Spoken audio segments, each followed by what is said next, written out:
আমলের শুরুতেই আঞ্চলিক উত্তেজনা এক নতুন মাত্রায় পৌঁছেছে।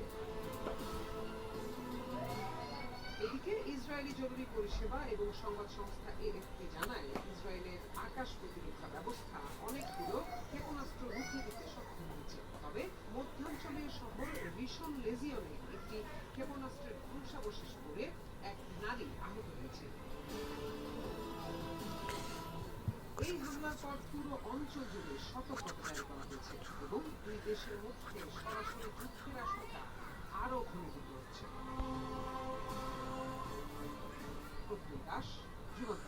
ক্ষমতা গ্রহণ করেছেন ইরানের নতুন সুপ্রিম লিডার মুস্তফা কামেলি। এরপরে নতুন করে ইসরায়েলের দিকে লক্ষ্য করে হামলা চালায় তেহরান।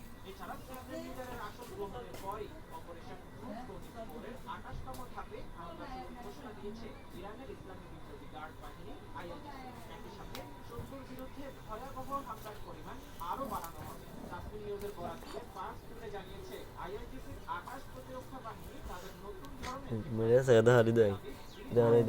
এবং আমেরিকার আজরাক বিমান ঘাঁটিতে গ্রুপ প্রমিস 4 এর অভিযানের 28তম হামলা চালানো হয়েছে। আমিরুল মুমিনিন আলাইহিস সালাম নামে পরিচালিত এই হামলায় ড্রোন ও ক্ষেপণাস্ত্র দিয়ে ইসরায়েল ও আমেরিকার বিভিন্ন সামরিক ঘাঁটিতে আঘাত হানা হয়েছে। আমেরিকার আজরাক বিমান ঘাঁটি হচ্ছে তাদের সবচেয়ে বড় বিমান